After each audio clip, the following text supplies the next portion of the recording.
Welcome to the Root Cellar Podcast. We believe that God is at work, restoring broken lives, families, and neighborhoods around the corner in Lewiston and Portland, Maine, across New England and the world. On this podcast, we'll discuss what God is doing on our team at the Root Cellar, through our partners in Maine, and invite guests from away to share how God is at work among them. I'm your host, Joel Furrow. Thanks for joining us. Will understand this all by and by. Tempted and tried. I wonder why the good man dies, bad man thrives, and Jesus cries 'cause he loves them both. We're all castaways in need of rope, hanging on by the last threads of our hope in a house of mirrors. Hey, welcome to another edition of the Root Cellar Podcast. I'm your host, Joel Furrow. I want to take just a second and say thank you to those of you who have given us some great feedback on the podcast. You've told us you're enjoying it, you're enjoying the content, enjoying hearing these stories.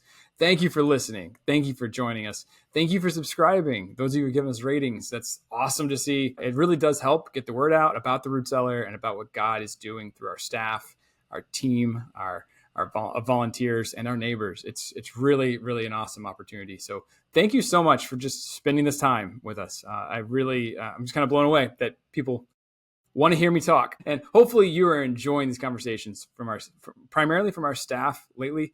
And we've got some really fun things in the works. We've got some new people that are going to be joining us, people that are just doing really good work in the New England region that we're excited to talk to. We also are going to hopefully get more of our neighbors on in future podcasts. And that's a challenging thing. Not everybody wants to have a microphone in front of them and be recorded. But it takes some work, and it's really important to capture those voices, I think. And so we got some fun things in the works. Really, really grateful for you guys and joining us along the way so far. If you haven't already, please subscribe, hit the like button. Give us a thumbs up if you're on YouTube, or give us maybe a 5-star rating on Spotify or Apple Podcasts. It helps us get the word out. So please do that if you haven't already. Today, I had a chance to talk with Kathleen Funderburk. She is a volunteer over the years, but she's also recently become one of our teachers, and she's provided this really, really beautiful space for women to create. We call it Fruitful Sewing. She teaches sewing. She's a seamstress and a designer by trade. She has an incredible resume, really, and she's really just a wonderful artist in this particular field. But she's very generous, not only with her knowledge, but with her ability to create relationship and spaces for these women to feel safe, relaxed. She's just always pushing for more of a safe space for these women to learn, but also share life together. There's a lot of things shared in these classrooms. We talk about this in the conversation, but there's trauma that these women carry, and they're able to talk about that with each other. They're able to just not talk sometimes and just create. It's become a really important space in each location. Over 180 women were served by this program last year alone. She's been doing it for about 10 years now, which is really remarkable. It's a really great conversation. She's kind of a wealth of knowledge in this field, but also with these women. I hope you enjoy it. You're not going to want to miss this one. I am really excited to be joined this week by Kathleen Funderburk. Kathleen, how's it going? Good. How are you? Good. We have this little magic thing going on where I'm in my office, our studio, just down the hall, and Kathleen's in our sewing studio in Portland. 2, but this is the Portland one, yes. One of 2 sewing studios. So, Kathleen, stitching, sewing, that's been a huge part of your life for a long time. So we're going to talk about Fruitful Sewing and what it is and all of that. But could you tell us a little bit about kind of your passion for what you do just in general, and kind of maybe start to go down the road to kind of how you ended up at the Root Cellar? So I'll give you a mini backstory, and then that leads into that. I went to school for fashion design, and I worked in several larger companies in design. And what I did there was kind of explain to the factories overseas how to make a garment from scratch. So there'd be somebody else picking out the colors and whatnot, and then they'd give it to me.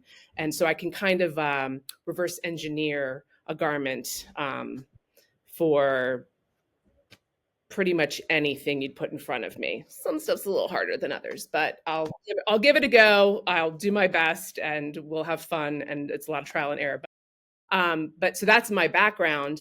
When I got here to Maine about 16 years ago, I kind of wanted to leave the corporate world, but I knew that God had given me this like ability and this education and this passion for sewing. And I just was like, how can I use this for his glory in serving him? What does that even look like? And literally was in a Bible study. We were all praying about this. And it didn't take more than about a month. And I don't remember if you, Joel, showed up at my church to like present that you as the root seller existed for the first time, or exactly how that shook out. But within like a month of me and a bunch of women praying together about how I can use this for God, you dropped into our church. And then there was this like set up a Christmas party event for your, you know how you do that every year and you sell, or you don't sell, but you like have neighbors come in and pick up gifts for their children. And so anyway, this whole Christmas event that you guys run. So I came and helped decorate for that.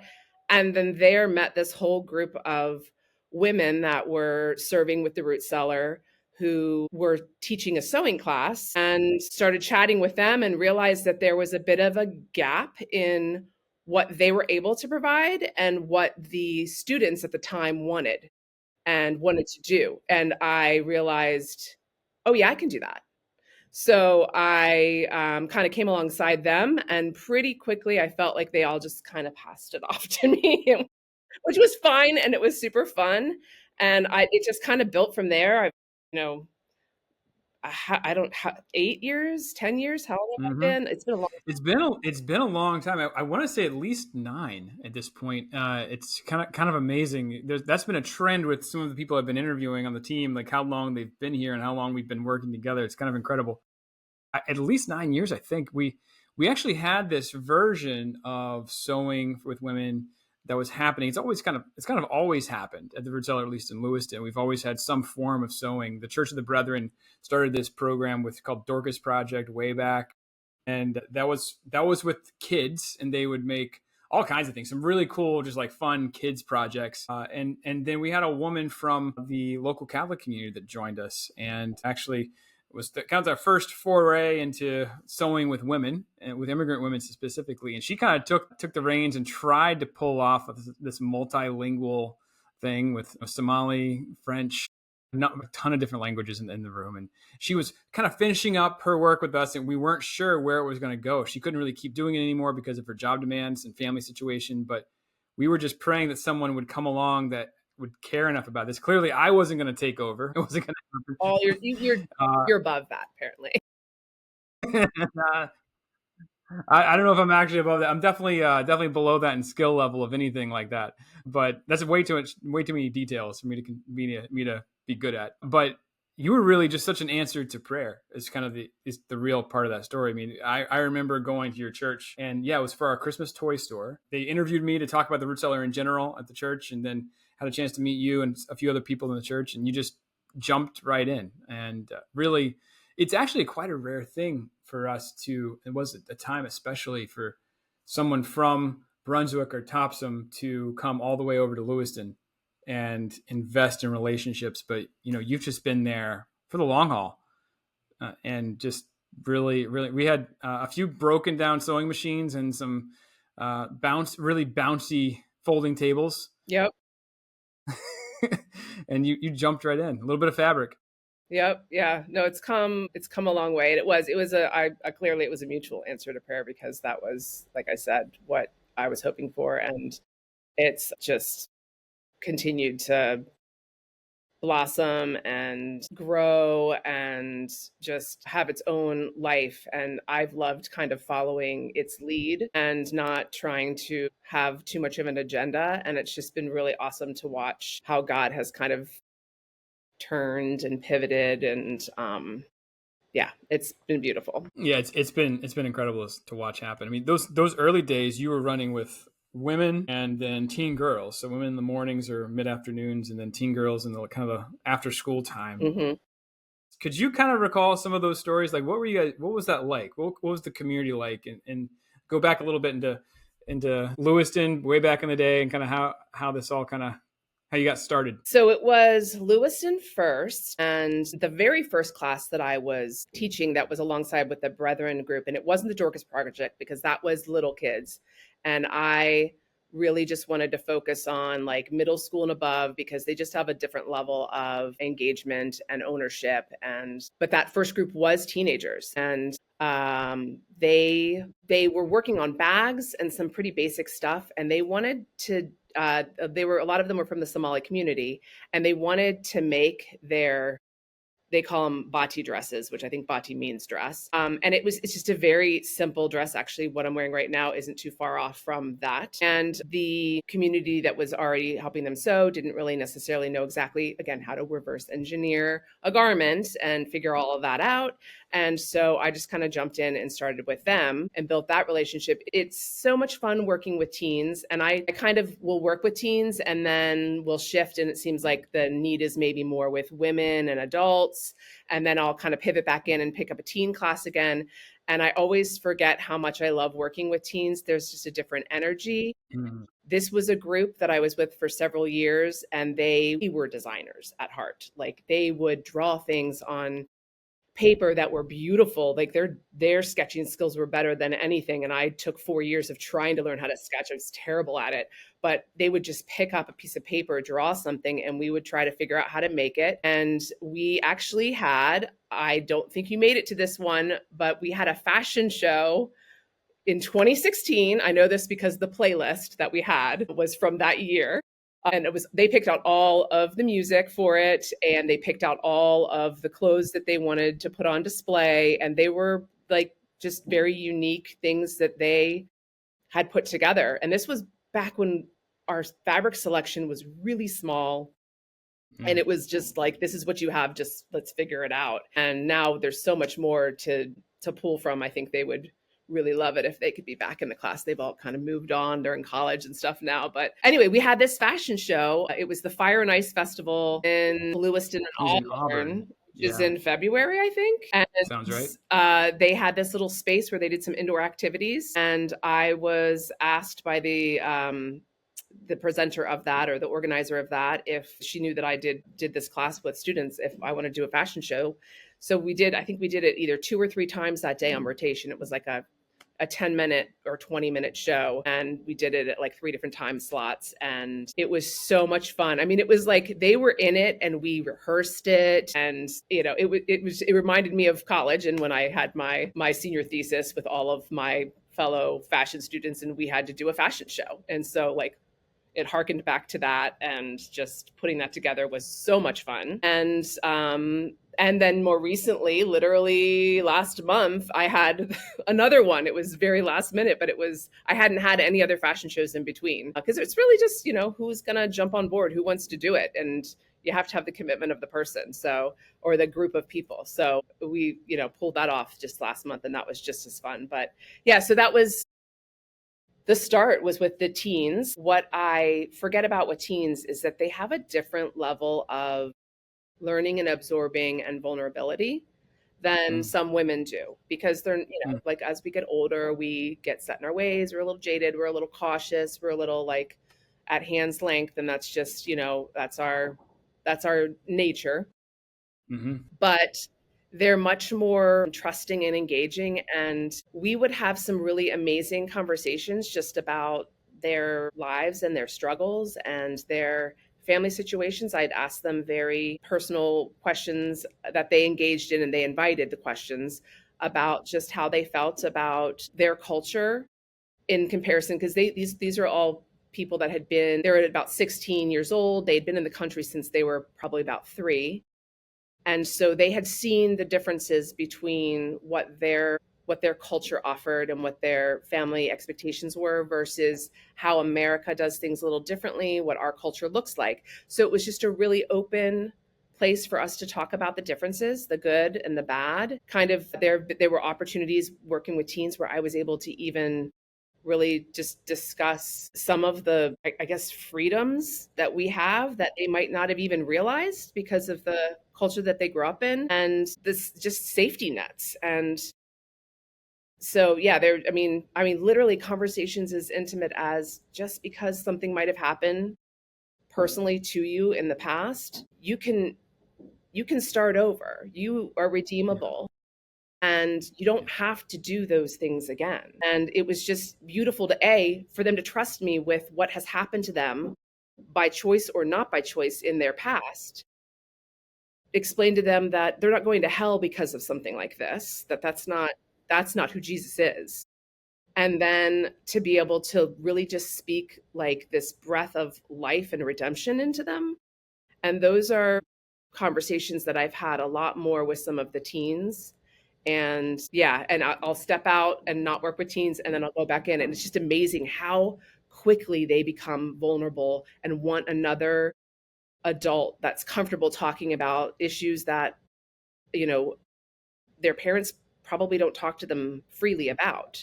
And Mm-hmm. I feel pretty comfortable talking about these things. And we're usually all girls. So I can be pretty blunt and honest and bold in the way I talk about things. And I think that they opens up. It's hard to imagine you being blunt and honest and bold. It's difficult Yeah. for me. But Yeah, it's you. I've seen a little bit. I had the privilege of seeing a little bit of those interactions over the years, and you're not describing a sewing class, oh, no. right? That's not what you're describing. I mean, there's so much. There's beautiful things that are created in these classes and these groups for sure. I mean, there's absolutely beautiful garments that you guys did prom dresses, I think, at one point. Yep. And there's all kinds of stuff that gets created, which I want to talk about, but what you're describing is just this real life on life community. You're sharing life with one another.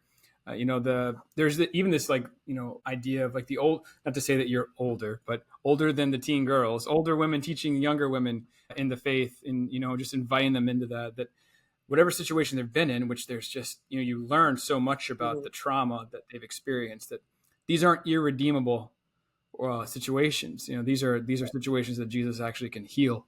But you've created this space where Safe. that's comfortable and normal. Yeah, it's safe. I've always described Fruitful Sewing as kind of this place where, like, our women and teen girls literally, in some instances, get to let their hair down and just relax a little bit and then create. I mean, what's the impact, do you think, of? And I'm just kind of curious, what's the impact of creating something together? You can't just like sit around and talk about, like, hey, let's talk about a traumatic moment in your life.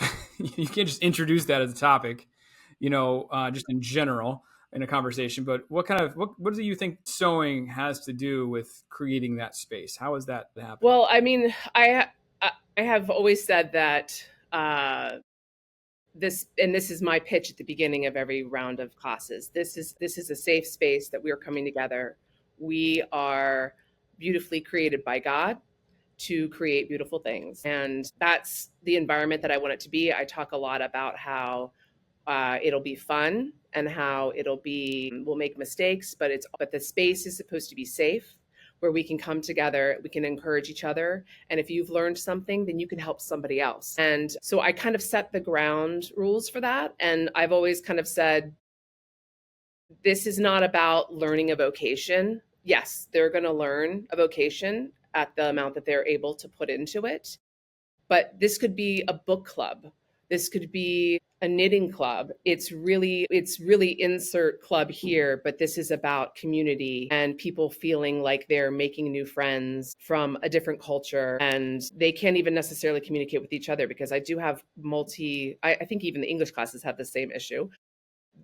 We have people that speak many languages coming together, and even people that are American that are part of the group, and they all kind of have to just put down their language for the most part, because I only speak English. I'm totally the weakest link in the room. And so it's really about learning this new language of sewing. Then just it puts you in a space of immediate vulnerability, no matter who you are, because we're dealing with clothes and bodies. So there's already this wall that's just torn down because of and just for them to feel comfortable in that space, knowing that everything that we're dealing with has to do with, clothing in our bodies. And that just feels like an intimate space. So and it's in a fun way. So it's not a threatening situation. It just puts funness around all of that. And it has allowed for a pretty quick opportunity for vulnerability. People will come in, everyone kind of comes in broken. This is just, we are all broken and God wants to just love us. And I just want to create a space where we can all just put it down and love on each other and open up if there's an opportunity to talk about those things, but really just to join with each other and celebrate the beautiful things we're doing together and encourage each other and make new friends that you would have never thought you would have made. And that's really the environment that they're stepping into. And I watch literally people walk through the door completely broken and sometimes like in tears and, big hug. I love you. I'm so glad you made it here today. And sometimes we enter into a conversation about whatever the trauma is, but a lot of times everyone just wants to put it down. Look, hey, what are we working on? What are we making beautiful today? And they'll leave and everybody's in a completely different headspace. And it's just, just God's healing power of creating and supporting and loving on one another. And beautiful. I mean, it's restoration. We've been talking about this on the podcast anyways, about this, the work of God's restoration in and through the root cellar and our volunteers, our neighbors themselves, how they're adding to that. But restoring things to how they should be, is what God does. He's clearly doing that through Fruitful Sewing. It's beautiful. We kind of transitioned. It's always a demand around the teen girls. It's expanded pretty dramatically with women. You've added Portland. So we're in Lewiston and Portland. You were in Brunswick for a time in the recent years. But this past year, I just looked at the numbers recently. It was 186 women served through Fruitful Sewing in 2024, which is just wild. Seeing how we only have like 10 sewing machines at each location, it kind of seems like, how did we even do that? How did that happen? We'll talk a little bit about that. I mean, how does that work? I think there's we need to talk about kind of what does this operation look like? I mean, exactly. How does it work? How do you accomplish that? It can't just be you. No, it's not. I have a team of volunteers in both locations, and they're all actually neighbors from the community that are engaged in the root cellar on multiple levels. So I have brought in, I basically, some of them were former students of mine. I have one, she's always with me, Consolee, and she's been around for years and years, and she was one of my students. She got a job in the industry, and then because of some physical complications, it was better for her to not do that type of work anymore. Just the scheduling was very difficult for her. So she wanted to be a part of the community again. She missed the root cellar and she loves sewing. And so she's she's always there. She's been with me for several years now, since the past 3 years, she has been a co-teacher in Lewiston with me. When I get applications for the class, some of the questions I ask is, have you ever sewn before? And I'll take people who have never sewn anything, and I'll take people who are potentially better than I am. Because again, this is just about creating a community, and I feel like we can all learn from each other. And I have learned tons from my students about just different ways of putting things together, because some of their traditional clothing is made in a very different way than Chanel would make her pattern or whatever. Anyway, so I can identify some really high level stitchers sometimes based on what they write in the application of their former jobs or the fact that they have experience. And so sometimes I'll bring them into like a higher level class that I create just to identify potential teachers. And if they are still looking for or waiting for their work papers to come through and they need to have volunteer hours, they can be a volunteer teacher alongside me, or have their own class. I don't need to be at all the classes. The more teachers I can identify and the more space is available as far as like time of day that the classes are available, the more classes can be had. So that was a big part of how we got up to 180 people, was because I had identified several different teachers, and we utilized our sewing spaces in both locations pretty much as many hours as were available to us. So that's how we do a lot of that. And that's been, I think I really enjoy finding those other volunteers that are from the African community or just neighbors from this community that love doing it so much and appreciate it as much as I do, that they are like, oh yeah, I can do more of this. I would love to do. It seems like there are more people that want to be like, I'll do my own class if that's okay with you. And I love being able to expand it in that way and just pass it off to them. And everybody has their own like favorite thing to teach that they do really, really well, that they can do in their sleep. And all of the teachers have something different to offer that is their like super easy, they can do it in their sleep project, that like it is like completely different classes. It's almost like a mini college of like once a week classes. So you're with Helen, or you're with Console, or you're with whomever. And yeah, that's part of how I'm able to kind of expand that. And that's been really fun to be able to do. Yeah, it's the interdependence that we talk about this at the Root Cellar. It's where you're sharing the responsibility and inviting the person that's being served by the program or ministry to actually have a role and be part of the work itself. It's not that we do it that way because we kind of like it. It's that we actually find it to be really impactful. And it's how the programs grow. It's how we can multiply things. It actually stretches our resources really far. Those programs meet, at least twice a week each, if you're in a particular group, right? And so sometimes you have multiple classes in a day. There's that number. I think our budget this past year was something like $25,000. Pulled this off for that many women, which is just an incredible return, really, on an expense, on an investment in these women's lives. It's really incredible. The Root Cellar engages neighbors and volunteers to cultivate social, economic, and spiritual wholeness as part of God's kingdom. We are able to do this work thanks to generous individuals like you. To volunteer, make a gift, or learn more, join us today at therootcellar.org.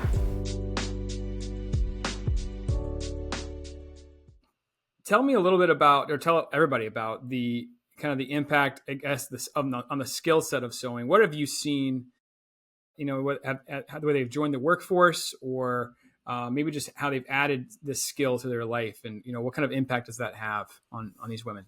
So there is a small industry here in Maine of stitching opportunities. And this is something that I let them know going in, that this is, again, it's like insert sewing here. It's more of a club. It's more about relationship and community, but you will learn a vocation. But if you're only looking to learn the vocation, there are other opportunities that will do that. All that to be said, I have forged a relationship with a couple of those local industries in Lewiston and Westbrook and Bath, actually. And I have gotten phone calls from the owners and, hey, we have some positions open, and I've been able to, identify a good fit for what their needs are, and a student that, I'm super the advocate for my students. So I am never going to put them in a place where I just don't think that they're going to succeed, because different sewing is harder than some things are harder to do than others, right? Physically. So the work environments are harder to be in. Exactly. And so having had relationships with all of them, I kind of can identify the level at which they need a seamstress, and then what my students are able to provide and do with confidence. And so anyway, I put those pairings together, and it has, maybe a half a dozen or so people have gotten jobs, maybe even a dozen, maybe, I don't know. Anyway, and it's been a good fit. It's, in all honesty, it's not the most stable work, because it's one of those types of things that has ebbs and flows with orders. And so therefore, when you're busy, you need to hire a bunch of people. And then you don't have as many orders, you're not as busy. So you keep your, like, you've had them forever employees and you lay off the new people. I mean, that's the type of work it is. So that creates a lot of transition with that. But if the people that come in and join the class, they would love to make a career out of sewing. And so I just speak very honestly about what that can look like. I have one student who was a designer at heart, and she's pretty much started her own business of designing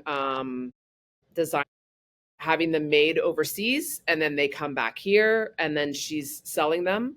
And that's just awesome to watch that happen, and her having the foundation of sewing that I was able to teach her because she joined in the class. I think that's really been beneficial to her to be able to understand exactly what she's asking to have these created and exactly what she should be charging based on what's going on. And just, it's been fun to partner with her on that a little bit and kind of watch that flourish and see where that's going, because that's all just now starting. And that's Mama Jocelyn. Yeah, that's right? Jocelyn. She's so Mama Jocelyn, yeah. talented. So, and she's incredible. And she's one of our employees in Lewiston. She's one of our immigrant family support specialists. She's a local minister in her own right at her church, and just adds so much kind of life and just, just her beautiful designs. She is always the best dressed person at the root cellar. And it's not even close. And they're her own creations. They're always incredible. Yeah. And I can't take credit for her creativity because that is totally God-given, dropped on her. But what I loved being able to support her in was just having a foundation of how this is even made, because that can take her to a whole nother place. And I think that's been able to help her out a lot. And then I partner her with somebody who's like an amazing seamstress that can do the alterations. So when the dresses come in and somebody needs like this custom tailoring, that's not necessarily the skill set that Jocelyn has, but I can pass her off to Champs-Élysées because she can do that. She's been doing it since she was in Africa. And she's one of the ones I identified and just was like, do you want to teach a class? Because I've got more students and you're probably a better stitcher than I am. So let's go. Yeah.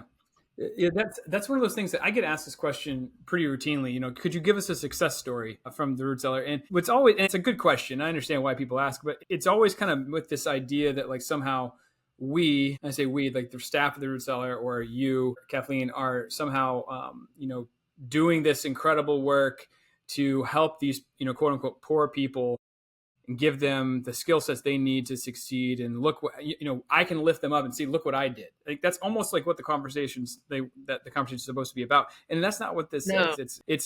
That's not what's happened. That's not what generally happens. You're able to meet Jocelyn, you're able to give her a space to do this, but it's what God's already prepared in her to do. I feel like I'm just coming alongside a lot of people and encouraging them and lifting them up and helping them identify something in themselves that they maybe didn't see already or realize, and then just kind of helping them figure out the reality around it. And sometimes it's, if you need to put food on the table, that's not the job. Walmart will pay you more. So go do that and use this to help your actual immediate family and your neighbors and support them in fixing things or mending things or, creating things at home. Like, sewing is a skill that anyone can use. It doesn't have to be your vocation. So I come alongside them and like, what do you want to do? And let me see if I can help, steer you in that direction. And if you really want to be a seamstress, then I will keep my eyes open. And for those few jobs that pop up, you're great fit for this. And so, but yeah, it's not about the success story. And that's part of, as far as that's concerned, I see the success as they feel accomplished, they feel capable, they feel loved, they feel welcome, they feel like they have this new community and they want to come back. And they're laughing and finding joy and creativity in a space and loving on each other and helping each other and realizing I barely know how to do this, but that person's struggling with the one thing I understand, I can help them. And like, there's so much restoration, as you say, in realizing that you have something to offer And I feel that way about all of my students, that they come in and they all have so much to offer. And I want to just allow space for them to do that and encourage them to help one another and pour the love that they have into other people as well. It's a big circle of love going on over here. There's what would you say? There a lot of people might be listening to this and say, man, I'd love to just have a place to create too. That's nice, but why do these women particularly need that? What and why is this a need in their life? Could you talk a little bit about kind of some of the things that these women you've met, maybe some of the things they're carrying into a sewing class? That what are some of the pressures or some of those experiences?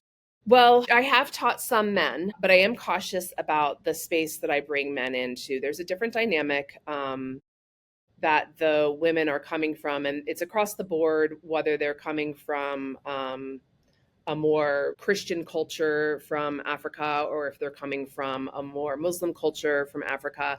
There's a very similar situation where they feel like they have a place, and their place is definitely more in a subservient role. And to allow them the opportunity to come into a safe space where they're able to teach each other and they're able to do a job that is sometimes reserved for men only in their culture, and that they're allowed to learn it, and then they're allowed to share it, and that they're allowed to even potentially teach it or be employed in it. And that's definitely something I've noticed with a lot of the students.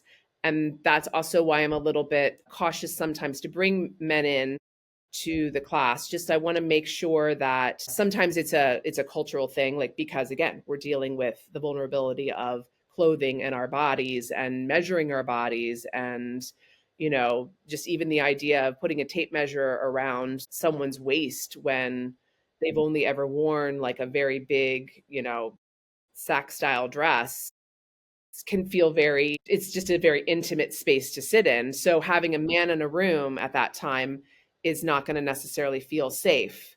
So I kind of, when I do bring men into the classrooms, I'm cautious of that. And I've also, even if the man was at a level where they might be able to be a teacher, I have not yet done that, just because I think that's much more of a common situation, that they feel like they have to fall underneath of that, again, that subservient role, that like, I'm being told what to do, I don't have a voice. And so I'm just very cautious to make sure if I have a man in the class that they are definitely on an equal playing field with all the women, and that I, as the woman, have that teacher level, higher level voice, and that they're all at the same place together, and that they all have the same voice with each other.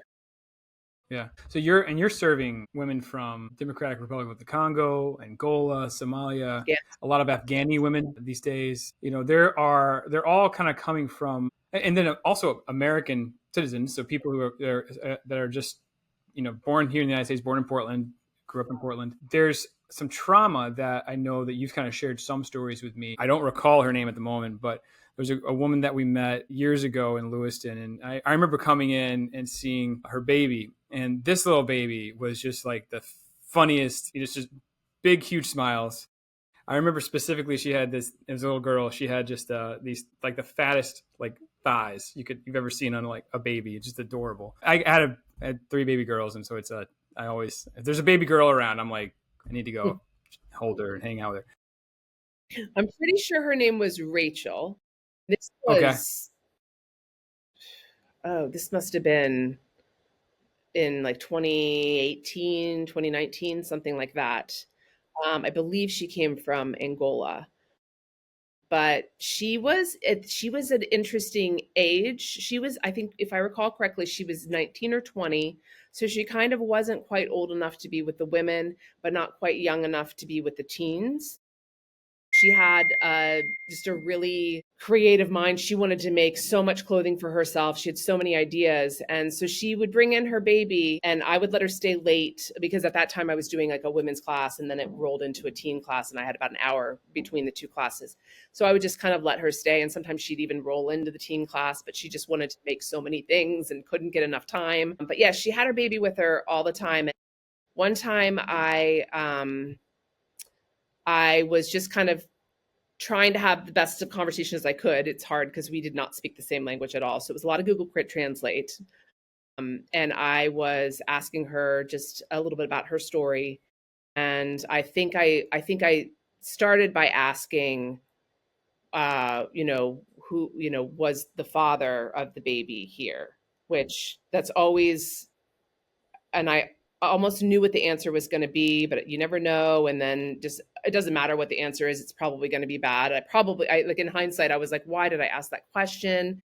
But we were just having an intimate opportunity. I mean, I was literally just sitting there next to her while she was sewing and just kind of carrying on a conversation, trying to get to know her and get to know her story and who she was.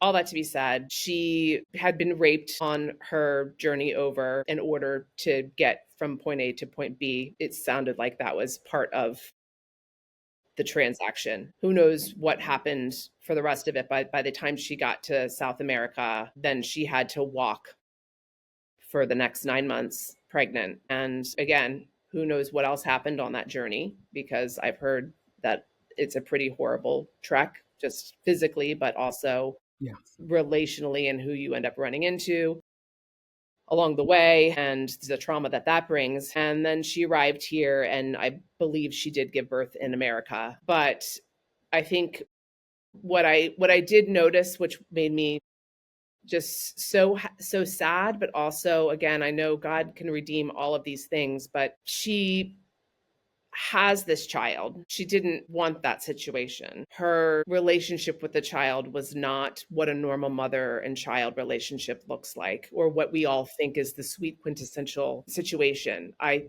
think that it's very likely that she saw that child and it brought trauma to her, just looking at her own baby. And it was beautiful to see how everybody came around the baby and loved the baby. And I don't know that she, especially at the beginning, was able to give as much love that, again, in a quintessential, like, oh, we all love babies, everybody wants babies.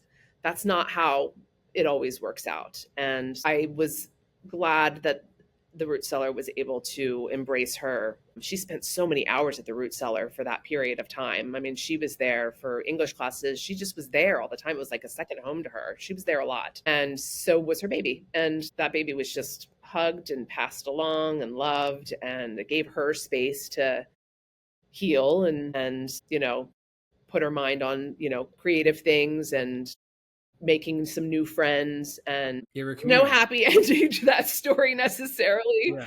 It's right. Yeah. But it gave her a community and a landing spot at a really traumatic time in a young life. And I think that is from my understanding, like an all too common story, not necessarily the pregnancy always, but the story that we heard, the assaults, the journey that so many of these women specifically are taking, that the stories we've heard from Brazil up through South America, in through Mexico. There's one spot in Panama that's become famous because of how treacherous it is. A lot of individuals, a lot of women have lost their lives. I've heard stories of miscarriages along the way, just really traumatic moments. And I think in this whole conversation of asylum seekers and immigration and the larger political dialogue, the people kind of get lost. These experiences, these individuals get lost in the mix, their actual stories, their actual human experiences. There's some really horrific traumatic things, and these individuals land at the root cellar in Portland and in Lewiston and have this welcoming community that you've helped create and are able to create beautiful things. You've really created something beautiful and incredible, and it's been really fun to see this develop and shift and change and grow over the years. These women they're earning sewing machines as they give back, right? Yes. So they're able when they're able to be a teacher, and they teach first semester, then we give them a brand new sewing machine. whenever I have donations of sewing machines, and I take donations of sewing machines that are in working order, I have a list of students who would like a sewing machine at their home. And so I'll use a donated sewing machine to kind of give to those students. And then there's also a program where they're able to receive sewing machines as part of the bigger DHHS and FedCap programming as well. And so we are, if they're part of my class, I'm able to request a machine for them for that. So they all want sewing machines at their house, even if they've got space, even if they don't have space, because they want to keep sewing at home. And that's really like, that's from a vocational purpose. That's the point. Like, let's stop creating trash. Let's start fixing our things and reinventing them and keep wearing them. So yeah, so they're getting sewing machines through a number of different avenues. And I'm always trying to, again, I feel like everything's very fluid with the way I do things, teach them what they want to learn, different levels of classes, and like figuring out how to provide them with whether it's a vocational opportunity or even just vocational advice. Or I'll give a lot of people, I'll be their reference on an application, and I've gotten calls from jobs and been able to like rave about somebody's just communication with me. And just, that's basically what it is. It's what everyone wants. They want a good communicator. I can't be here today. I'm sick. I'm not sick. I'm late. And, and I'm pleasant to be around. I'm helpful. I bring like a bright spirit to the community, and I'm able to like give a reference to these people and help them find jobs in that way. And so just fluidly figuring out what's the need today. If you need a hug, okay, then we can do that. For somebody listening to this and they want to get involved, what's the best way to do that? What would be helpful? There's so many different ways. If you can sew, then you can help to teach a class. If you are local and you've got some free time, you can teach with another teacher, or you can teach class on your own. If you have fabric or thread, we need thread. We need thread all day long. We need thread, or any of the other sewing supplies, and you'd like to donate them. That's a way that you can be involved. Everybody takes money thrown at them. It can always be spent on something. There's always a need to spend money on things. If you have a good working sewing machine and you want to donate it and it works, then please donate it and I will find a home for it. There you go. Emphasis on good and working. Good and working. Right. Well, and not in one of those bench things. Right. Yeah. The table ones, they don't have room for that in their homes. The ones in the tables, they don't have rooms for those in their homes. But, the portable sewing machines that are in working order, then I will find a home for that. Everybody wants one. So, but yeah, donations of supplies, donations of money, donations of your time and your skill, if you've got it. Yeah, those are ways to get involved. Absolutely. Yeah, and you can learn more about this program at therootseller.org. We have a special giving section on the Fruitful Sewing page. Just go to the what do we do section, I believe is what we call it, or program section. You'll see Fruitful Sewing. You'll learn a little bit more about Kathleen's background. She's kind of sold herself short. She's worked for like big time design, I guess, big time, what do they call this? Manufacturers? I'm not sure. Well, Gap, children's clothing companies. Disney, Dillard's, L.L. Bean. Yeah. Yeah, there's some big names.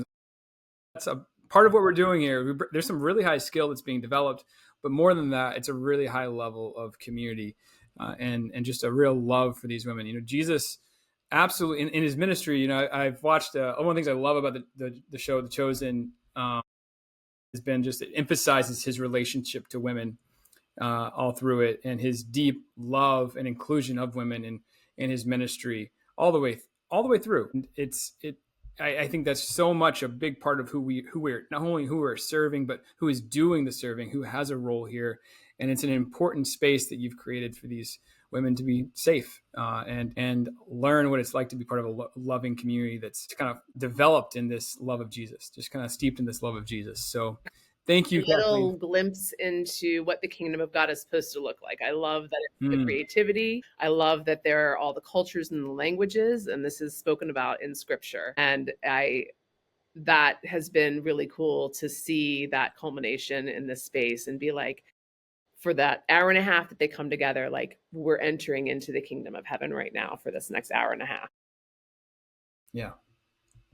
I think that's so true. I mean, we're kind of told that we're going to be ruling with him. We're going to be doing things. Mm-hmm. So I think that it's not just the togetherness and this diversity, but we're actually doing things and what that's, and whatever that's going to look like. You're definitely getting a taste of it. So thank you so much for being here and jumping on and telling us more about this. Yeah. Again, if you want to learn more, therootseller.org, you'd like to support this, we need that. Genuinely, we've been funding this out of our general operating dollars. And so if this is something specifically that excites you, if you love ministry with women and creating a space where women can learn and be empowered, this is a great way, a great organization, a great ministry to get involved in. So you can donate directly at therootseller.org/fruitful sewing. And yeah, thanks again, Kathleen. Thanks. Thank you for listening to this episode of the Root Cellar Podcast. This ministry depends on the faithful giving of individuals just like you. For us, it's an honor to be partnered with so many in the work of loving our neighbors. When you give monthly, you create jobs for teens, mentor children, welcome immigrants, and expand God's kingdom in our cities. To learn more, volunteer, or make a gift, join us at therootseller.org. Know all about it. Farther along, understand why. So cheer up, my brothers, live in the sunshine. We'll understand this all by and by. Tempted and tried, I wondered why the good man dies, bad man thrives, and Jesus cries 'cause he loves them both. We're all castaways in need of rope, hanging on by the last threads of our hope. In a house, a mirror full of smoke, confusing illusions I've seen. But where did I go wrong? I sang along to every chorus of the song that the devil wrote like a piper at the gate, leading my men down to their fate. Some will courageously escape the seductive voice with the heart of faith while walking the line back home. There's so much more